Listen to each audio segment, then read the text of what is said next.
जिस कदर वो मेरे करीब थी, मेरे जज्बात मेरे काबू से बाहर होने लगे थे। मैं उसे अपनी बाहों में ले चुका था। उसके दिल की धड़कन मेरे दिल की धड़कन के साथ धड़क रही थी।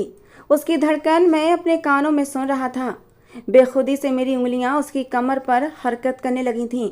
लेकिन अचानक ही मुझे पता नहीं क्या हुआ कि मैं फौरन से पीछे हट गया, उठकर बैठ गया।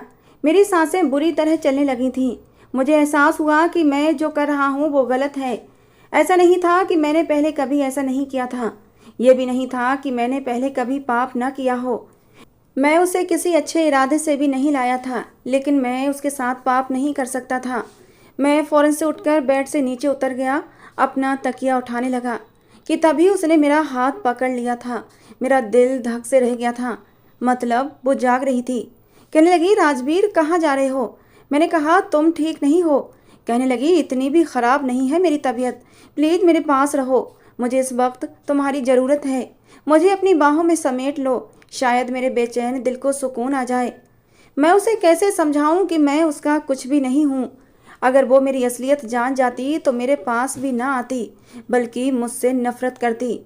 मैंने अपना हाथ उससे छुड़ा लिया। मैंने कहा, तुम प्लीज़ आराम करो, डॉक्टर ने मना किया है मुझे तुम्हारे करीब आने से, क्योंकि अभी तुम ठीक नहीं हो। बहुत सी अंदरूनी चोटें तुम्हें आई हैं। मेरा तुम्हारे करीब आना तुम्हारी जान ले सकता है। तुम प्लीज़ दोबारा मेरे करीब मत आना। तुम नहीं जानती मैं तुमसे कितनी मोहब्बत करता हूँ।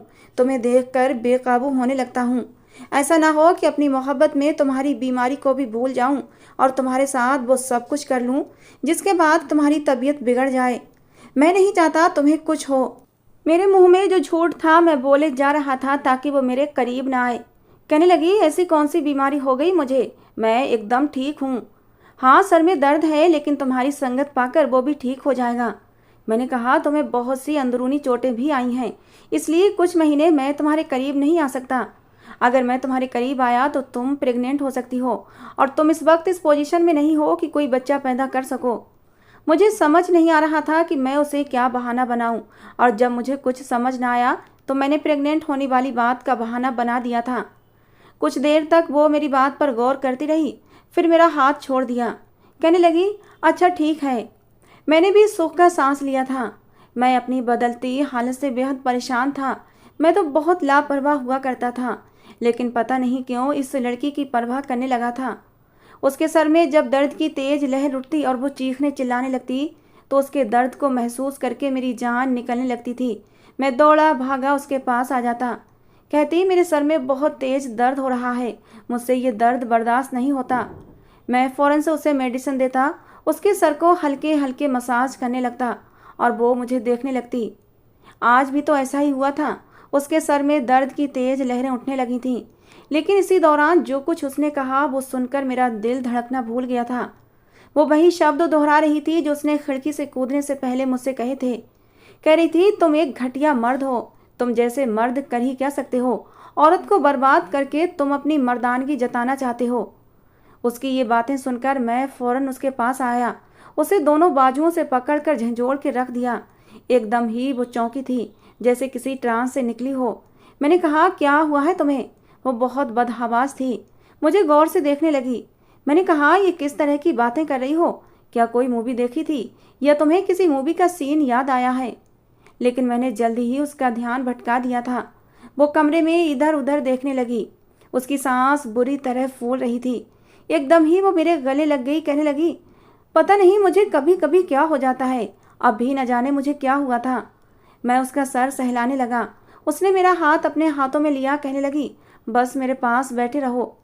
मैंने कहा, अच्छा मैं यहीं हूँ तुम्हारे पास। मैं उसकी परेशानी समझ सकता था। मैंने उसे अपने साथ लगा लिया, उसके माथे पर आए हुए बालों को पीछे करने लगा। मैं ज़्यादातर उसके चेहरे की तरफ नहीं देखता था, क्योंकि मेरा दिल बेईमान होने लगता था, लेकिन इस वक्त वो मुझे बड़े गौर से देख रही थी। कहने लगी, राजवीर, मुझे तुमसे मोहब्बत कैसे हुई थी? उसके सवाल पर मैं उसे देखने लगा। उसे कब मुझसे मोहब्बत हुई थी? हो ही नहीं सकती थी। उसे तो मुझसे नफरत थी। मैंने कहा, बस हम एक ही यूनिवर्सिटी में पढ़ते थे और हमारी वहीं पर मुलाकात हुई थी। तुम मुझे अच्छी लगने लगी और मैं तुम्हें। मेरी बात सुनकर वो हंसने लगी। कहने लगी, मुझे नहीं लगता कि मैं इस टाइप की लड़की हूँ कि किसी को देखूं और उस पर मर मिटूं। वो मुझे गौर से देखने लगी। जब भी मुझे गौर से देखती थी, मेरी जान लबों पर आने लगती थी। डर लगता था कि कहीं वो मुझे पहचान न ले। वो मुझे गौर से देखते देखते मुस्कुराने लगी और बोली, शायद तुम्हारे चेहरे पर पड़ने वाला ये डिम्पल मेरा दिल चुरा ले गया होगा। मैंने उसकी ये बात सुनी तो हैरत से उसे देखा था। कहने लगी, तुम बहुत ही हैंडसम हो, लेकिन उससे भी प्यारा तुम्हारे गाल पर पड़ने वाला ये डिम्पल है। जब मुस्कुराते हो तो और भी गहरा हो जाता है और मुझे बहुत अच्छा लगता है। वो मोहब्बत से मेरी तारीफ कर रही थी और मेरा दिल यूं था कि धड़कना भूल गया था। आज तक कभी किसी लड़की ने मेरी इस तरह तारीफ नहीं की थी। जितनी भी लड़कियां मेरी ज़िंदगी में आई थीं, सब मेरे पैसे की दीवानी थीं। मैं सोच भी नहीं सकता था वो लड़की कभी मुझसे मोहब्बत से देख सकती है, मेरी तारीफ कर सकती है। अचानक ही उसने मेरा हाथ अपने होठों पर लगाया था। मेरा दिल बेकाबू सा हुआ था। उसकी ये हरकत मुझे गुनाह करने पर उकसाने लगी थी। दिल से आवाज़ आई, कौन सा पहली बार करोगे? ना जाने कितनी लड़कियों के साथ तुम रातें रंगीन कर चुके हो और फिर इसके साथ क्यों नहीं? ये तो खुद अपना आप तुम्हें सौंपने के लिए तैयार है। लेकिन मेरे अंदर न जाने कौन बैठा था जो कहने लगा, नहीं, इसके साथ नहीं, ये वो नहीं है, ये वैसी नहीं है। आज तक जितनी भी लड़कियों के साथ मैंने रातें गुजारी थीं, वो सारी की सारी अलग टाइप की लड़कियां थीं। शरीफ घरानों से उनका संबंध नहीं था। पैसे लेकर मेरे पास आती। मेरे अंदर बैठा इंसान कहने लगा कि इसके साथ मैं फ्रॉड नहीं कर सकता। लेकिन ये भी सच्चाई थी कि मैं उसके बगैर रह भी नहीं सकता था, क्योंकि वो बिल्कुल भी दूरी नहीं बनाती थी। मैं सोफे पर बैठा लैपटॉप पर काम कर रहा होता तो वो बिल्कुल मेरे करीब आकर बैठ जाती। मेरे कंधे पर अपना सर रख लेती, अपनी बाहों को मेरे गले का हार बना देती। मेरे लिए खाना बनाती तो मुझसे मेरी पसंद पूछा करती। मेरा हर काम बड़ी खुशी से किया करती थी। उसके सर की पट्टी अब उतर चुकी थी, सेहत भी काफ़ी अच्छी हो चुकी थी, लेकिन उसका बार बार मेरे करीब आना मुझे परेशानी में डाल रहा था।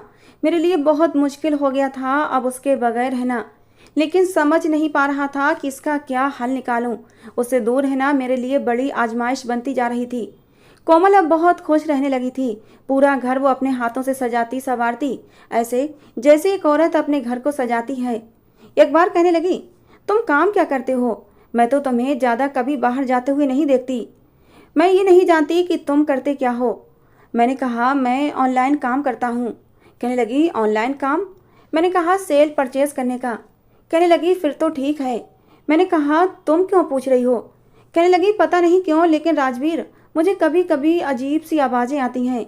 ऐसा लगता है अतीत की बातें मेरे कानों में गूंजती हैं। शायद मेरे पापा के साथ मेरी गुजरे हाथ से मुझे किसी परछाई की तरह नजर आते हैं।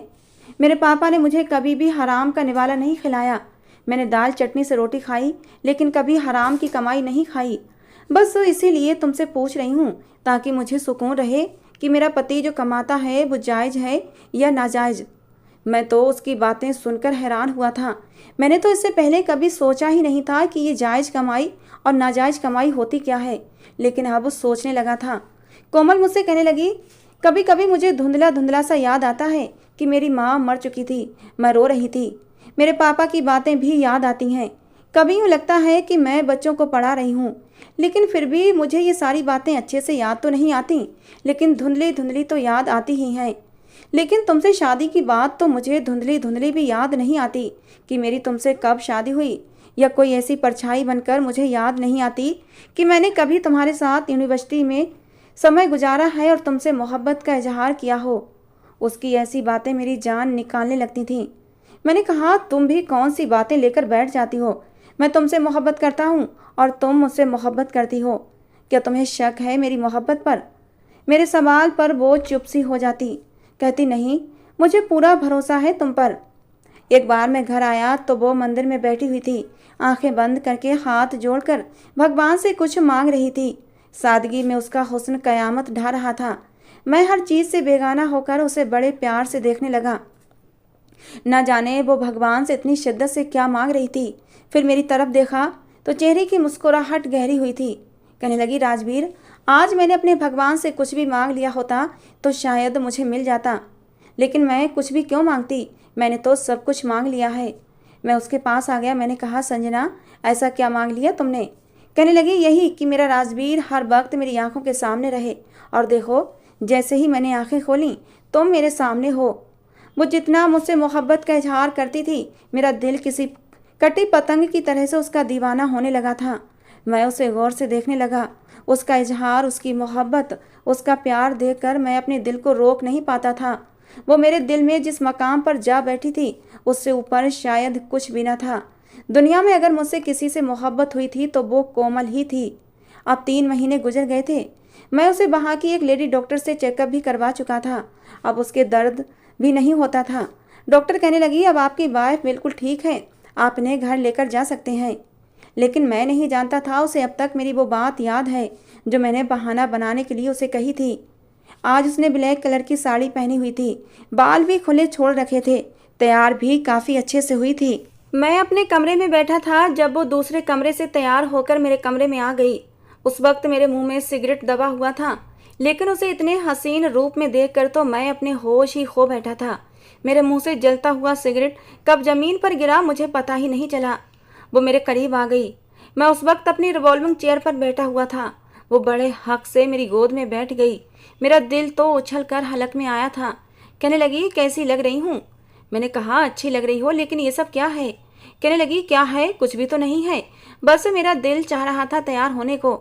मैंने कहा, बहुत अच्छा किया कि तुम तैयार हो गई, लेकिन देखो तुम जानती हो अभी हम करीब नहीं आ सकते।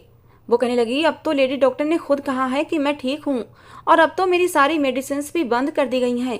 मैंने लेडी डॉक्टर से पूछा भी था कि क्या मैं अपने पति के करीब जा सकती हूँ, तो उसने कहा था, हाँ जा सकती हो, तुम्हें किसने रोका है?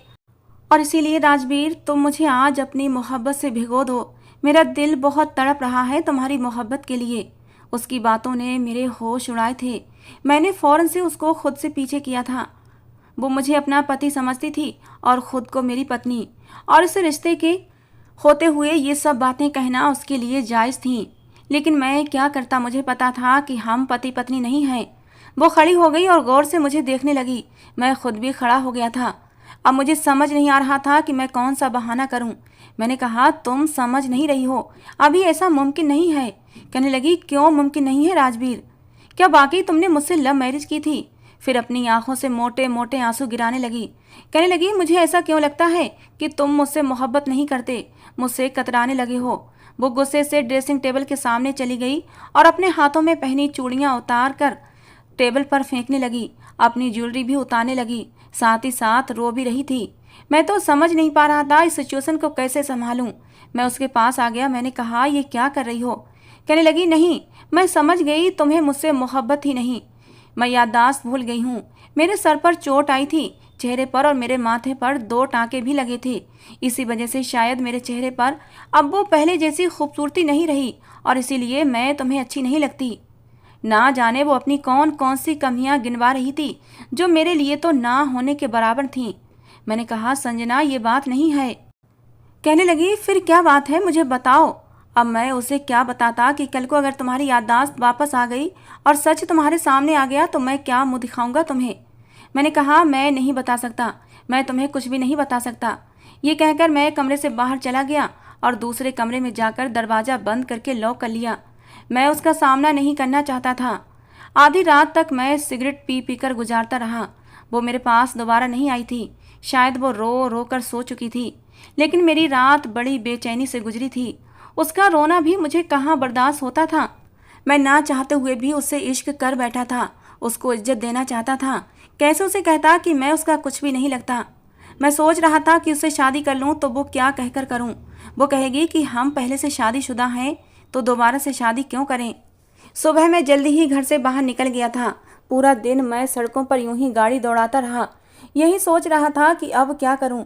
बड़ी मुश्किल में फंस गया था। रात को देर से घर आया तो वो लॉन्ज में बैठी थी और रो रही थी। मुझे देखकर अपना पाँव पकड़कर कहने लगी, राजवीर, मेरे पाँव में मोच आ गई है, मुझसे चला भी नहीं जा रहा। कहाँ गए थे तुम? उसके पाँव में मोच आ गई थी, ये सुनकर मेरी जान निकली थी। मैं फ़ौरन उसके पास आ गया और उसका पाँव देखने लगा तो वो चिल्लाने लगी। मैंने कहा, मुझे देखने तो दो। कहने लगी, मुझे बहुत दर्द हो रहा है, मुझसे चला भी नहीं जा रहा, प्लीज़ मुझे कमरे में ले चलो। मैंने उसे सहारा देने की कोशिश की, लेकिन वो मेरी तरफ दोनों बाजू फैलाए हुए थी। कहने लगी, राजवीर, गोद में उठाकर ले जाओ ना। कुछ देर तो मैं सोचता रहा कि ये क्या मुसीबत है जो मेरे सर पर पड़ गई है। जितना मैं उससे दूर रहना चाहता हूँ, कुछ ना कुछ ऐसा हो जाता है कि उसके करीब आना ही पड़ता है। मैंने उसे गोद में उठा लिया और कमरे में ले जाकर बेड पर लिटा दिया। मैं उसका पाँव देखने लगा। देखने में तो उसका पाँव बिल्कुल ठीक लग रहा था, ना ही उसमें कोई सूजन थी और ना ही किसी नील का निशान था। लेकिन जिस तरह से वो चिल्ला रही थी, यकीनन उसे दर्द हो रहा था। मैंने उसके पाँव पर जेल लगा दिया, पट्टी भी बांध दी। अपना तकिया उठाया और सोफे पर रखकर लेट गया। सुबह को मेरी आँख खुली तो जब मैंने मुदी मुदी आंखें से देखा तो हैरान रह गया, क्योंकि कोमल तो बड़े आराम से चलते हुए वॉशरूम से वापस आई थी। इसका मतलब वो मेरे साथ ड्रामा रच रही थी। मुझे उस पर गुस्सा आने की बजाय उस पर प्यार आने लगा। मैं मुस्कुराने लगा। शायद वो ये सारे बहाने मुझसे करीब होने के लिए करती थी। और फिर मैं सोच चुका था कि कोई ना कोई बहाना ढूंढ कर उससे शादी कर लूँगा, क्योंकि अब उससे दूर रहना मेरे भी बस से बाहर था। अगले दिन फिर से वो मुझसे कहने लगी कि मेरे पैर में बहुत दर्द है। मैं उसके पास बैठ गया। मैंने कहा, झूठ, बहाने क्यों बनाती हो मुझसे? मैं जानता हूँ तुम्हारे पाँव को कुछ भी नहीं हुआ है। मेरी बात सुनकर उसने नज़रें चुराई थीं। कहने लगी, आप मुझसे दूर रहते हैं, मुझे अच्छा नहीं लगता। मैंने कहा, असल में बात यह है कि तुम पिछली सारी बातें भूल चुकी हो, यहाँ तक कि हमारी शादी भी तुम्हें याद नहीं है। तो मैं चाहता हूँ कि तुमसे दोबारा शादी कर लूँ, अपनी दिल की तसल्ली के लिए। ये बात सुनकर कहने लगी, लेकिन शादी तो हमारी हो चुकी है। मैंने कहा, हाँ, लेकिन तुम्हें याद नहीं, इसलिए मैं एक उलझन का शिकार रहता हूँ। फिर शादी तो तुमसे ही करना है। अगर हमारी शादी हो जाएगी तो तुम देखना मैं कैसे तुम पर अपनी मोहब्बतें निछावर करता हूँ। मेरी बात सुनकर कहने लगी, शायद आप ये चाहते हैं कि मैं दोबारा से दुल्हन बनूं। मैंने मुस्कुराकर हाँ में सिर हिलाया था। अगले दिन मैंने उसे एक बहुत ही खूबसूरत सा शादी का जोड़ा लाकर दिया। दुल्हन बनी वो बेहद खूबसूरत लग रही थी। मैंने शादी का एक बहुत ही अच्छा इंतजाम किया था। मेरे सारे जानने वाले शादी में मौजूद थे। यहाँ जिस जगह मैं रहता था, ज़्यादा लोगों से तो मेरी जान पहचान नहीं थी, लेकिन जितने भी जान पहचान वाले थे सारे ही मेरी शादी में आए थे। मैंने सबको यही बताया था कि संजना की याददाश्त जाने की वजह से उसे अपनी शादी का दिन याद नहीं था, और उसकी शादी का दिन याद कराने के लिए ही मैंने उसे दोबारा शादी की है। अब कोमल से शादी होने के बाद मुझ पर किसी भी तरह की कोई रोक टोक न थी। वो मेरी पत्नी बन चुकी थी। उस रात मैंने पूरे हक के साथ उसे अपनी बाहों में भरा था। वो भी ना जाने कब से मेरी मोहब्बत के लिए तरस रही थी, तड़प कर मेरी बाहों में समा गई थी। उस रात मैंने उस पर अपनी सारी मोहब्बतें निछावर कर दी थीं। हालांकि ये सब कुछ मैंने पहली बार नहीं किया था, लेकिन ये जो रिश्ता था बहुत ही खूबसूरत था। और फिर कोमल कोई और नहीं बल्कि मेरी पत्नी थी, मेरी मोहब्बत थी। मेरी मोहब्बत पाकर कोमल बहुत खुश थी और मैं भी उसकी संगत पाकर बेहद खुश था। मेरी खुशियाँ और भी दुगनी होने लगी थीं। मैं हर वक्त शरारत के मूड में रहता। कोमल किचन में काम कर रही होती तो मैं किचन में आ जाता, उसे बाहों में भर लेता। पता ही नहीं चला कब वो मेरे दिल की धड़कनों के साथ बसने लगी थी। पत्नी क्या होती है ये मैंने अब समझा था। पति पत्नी का रिश्ता किसे कहते हैं, उसकी खूबसूरती क्या होती है मुझे अब मालूम हुआ था। अपनी पिछली ज़िंदगी पर मुझे अफसोस होने लगा था कि मैंने कितनी गंदगी भरी ज़िंदगी गुजारी थी। और कुछ महीने बाद तो मेरी खुशी की हद न रही जब मुझे मालूम हुआ कि मैं बाप बनने वाला हूँ। उन दिनों कोमल को बहुत नींद आती थी, अपने आप से भी चिड़ी चिड़ी सी रहती थी, मेरी संगत से भी चिढ़ती थी। जब भी रात को उसे प्यार करने के लिए बाहों में भरता तो कहती, मुझे कुछ भी अच्छा नहीं लगता राजवीर। मैंने कहा, क्या मैं भी अच्छा नहीं लगता? और मेरा डिम्पल भी। मेरे सवाल पर वो मुस्कुराने लगती, कहती, उसमें तो मेरी जान बसती है। उसकी ऐसी बातें मुझे उसका दीवाना बना देती थीं। मेरे बाप को जब ये बात मालूम हुई कि मैंने कोमल से शादी कर ली है और वो दादा बनने वाले हैं, तो इस खबर ने मेरे पापा को एक धक्का सा लगाया था। कहने लगे, तुम कैसे उस मामूली सी लड़की से शादी कर सकते हो? मैंने कहा, मैं उससे मोहब्बत करने लगा हूँ। वो कहने लगे, मैं कभी भी उस लड़की को अपनी बहू स्वीकार नहीं करूँगा।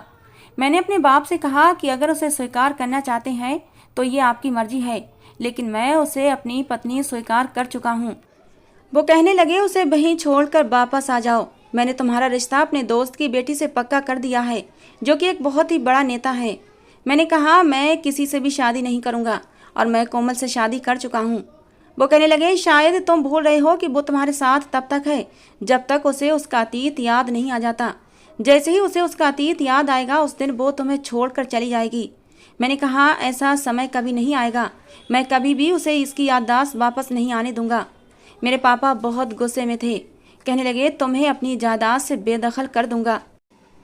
मैंने कहा, मैंने वैसे भी ऑनलाइन काम करना शुरू कर दिया है, मुझे आपके पैसों की ज़रूरत नहीं है और मैं ये हराम की कमाई कमाना भी नहीं चाहता। मैं नहीं चाहता कि मेरी पत्नी और मेरा बच्चा हराम की कमाई से पले। मैं अब भी एक अच्छी ज़िंदगी जीना चाहता हूँ और बहुत सुकून से हूँ कि आपका हराम की कमाई के पैसों से ज़िंदगी नहीं गुजार रहा। जब तक आपके साथ पापों के दलदल में फंसा हुआ था, नशा भी करता था, अय्याशियाँ भी करता था, लेकिन अब मैं ये सारे गलत काम छोड़ चुका हूँ और ये कोमल की संगत का ही असर है कि मैंने इस पाप के दलदल से निकलकर एक अच्छी ज़िंदगी को चुना है। अब मैं आपकी दुनिया में लौटना नहीं चाहता। और ये सच भी था। मैंने ऑनलाइन काम शुरू कर दिया था। मैं चाहता था अपनी फैमिली को अपनी मेहनत की कमाई खिलाऊं, क्योंकि उसी ने मुझे ये रास्ता दिखाया था। मैं अपनी ज़िंदगी से बहुत खुश था। लेकिन एक बार जब मैं घर लौटा तो घर का दरवाज़ा खुला हुआ था। मुझे दबी दबी सिसकियों की और रोने की आवाज़ें आ रही थीं। मेरा तो रंग उड़ गया था। मैं फ़ौरन से अंदर दाखिल हुआ। पूरा सामान बिखरा पड़ा था। मैं कोमल कोमल पुकारने लगा। कमरे में गया तो वो बेड से नीचे गिरी हुई थी, जख्मी हालत में थी। उसके सर से खून बह रहा था।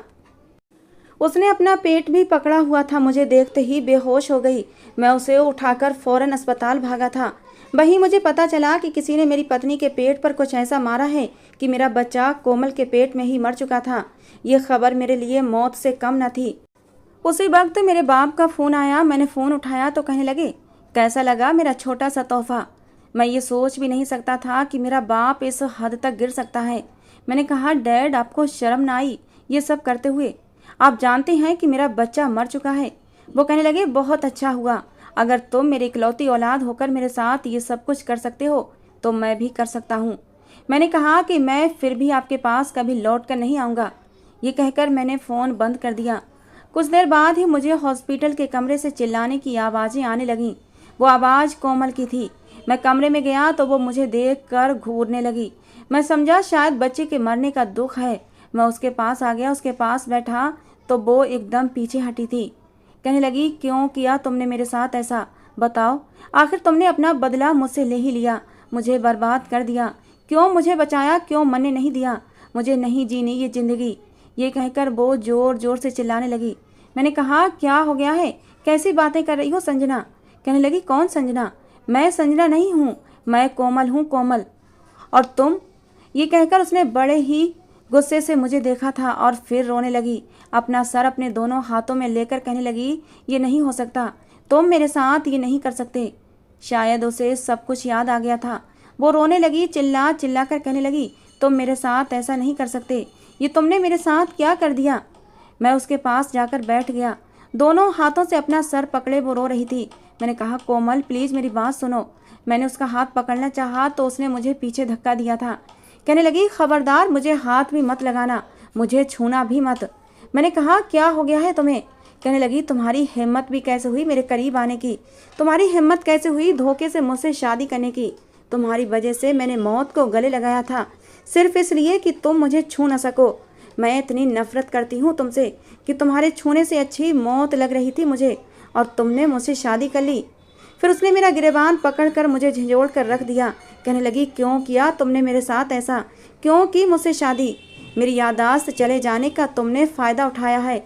मुझसे झूठ बोला कि तुम मेरे पति हो। मैं नफ़रत करती हूँ तुमसे, बेइंतहा नफ़रत करती हूँ। I hate you. वो बिल्कुल दीवानों की तरह मुझे झंझोड़ रही थी, रो रही थी। हकीकत को स्वीकार करना उसके लिए मुश्किल था।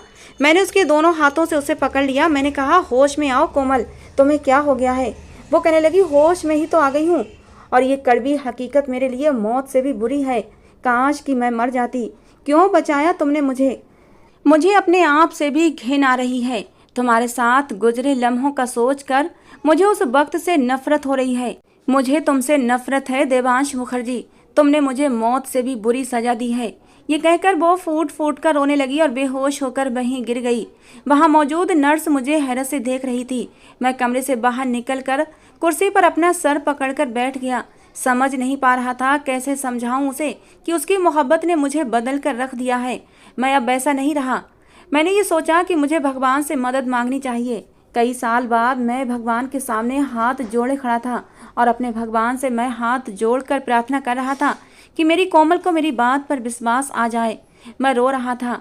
मेरी आंखों में आंसू थे, लेकिन जब वापस आया तो मेरे होश उड़ गए थे। कमरे से नर्स तेजी से बाहर आई थी। मुझे देखकर मेरे पास आई, कहने लगी, आपकी वाइफ कमरे में मौजूद नहीं है, पता नहीं कहाँ चली गई, कमरा बिल्कुल खाली है।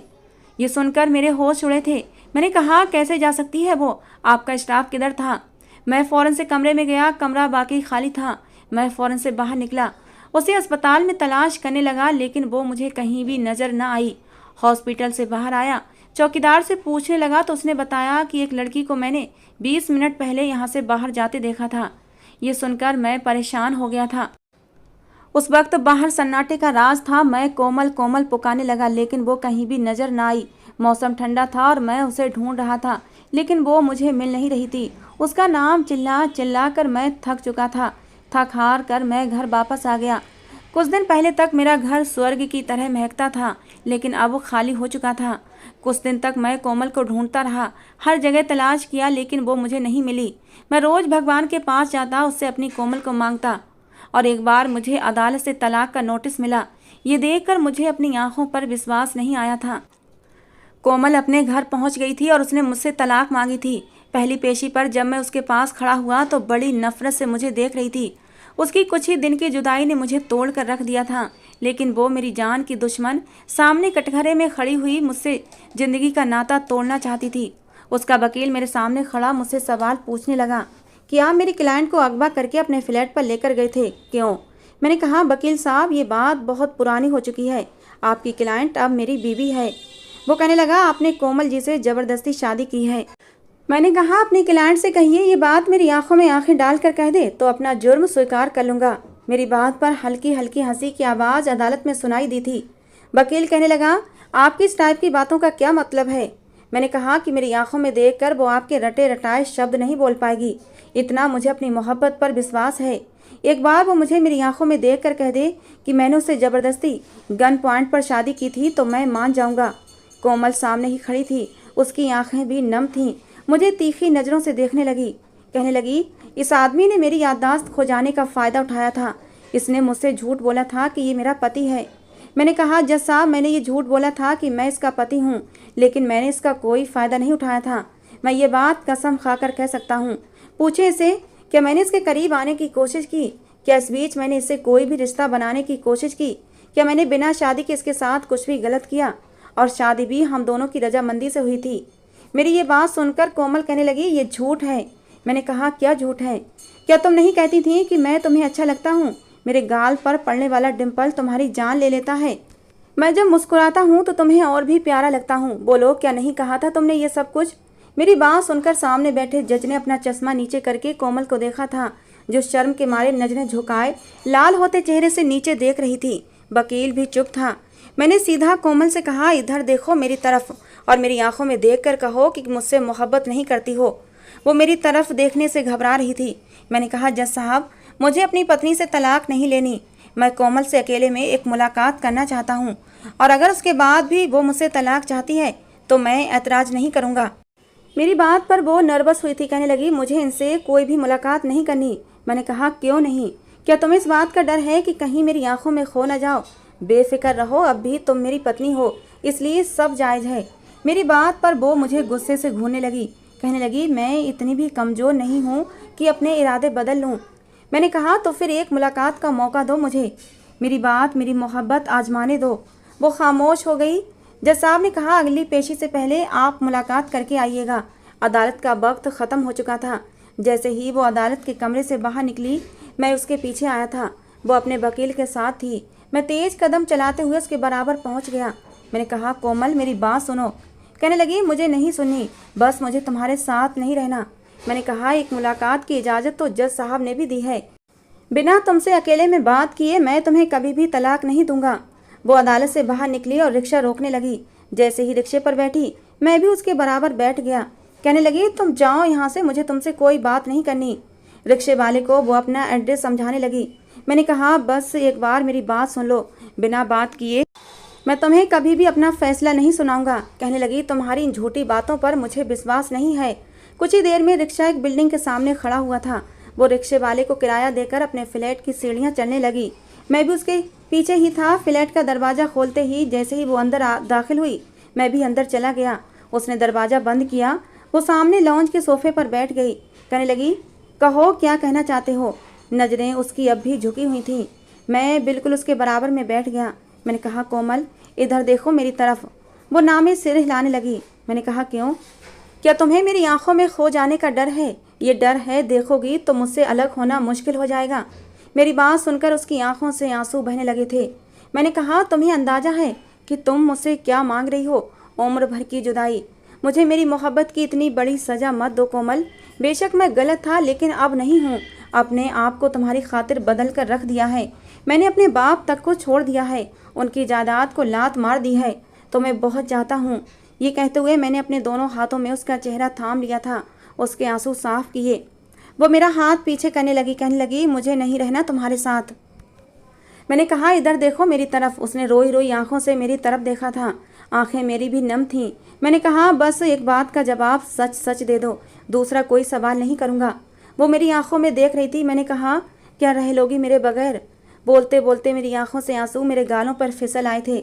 उसके बहते आंसुओं में भी तेजी आई थी और नामे सिर हिलाकर वो मेरे साथ लग गई। मैंने भी उसे अपनी बाहों में समेट लिया। वो अब भी रोए जा रही थी। कहने लगी, बहुत बुरे हो तुम।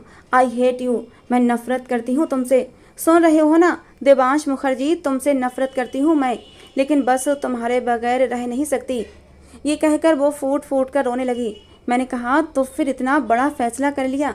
मेरे बारे में नहीं सोचा तुमने? हम दोनों के ही शिकवे ख़त्म नहीं हो रहे थे, लेकिन मैं खुश था कि वो अपना फ़ैसला बदल चुकी थी।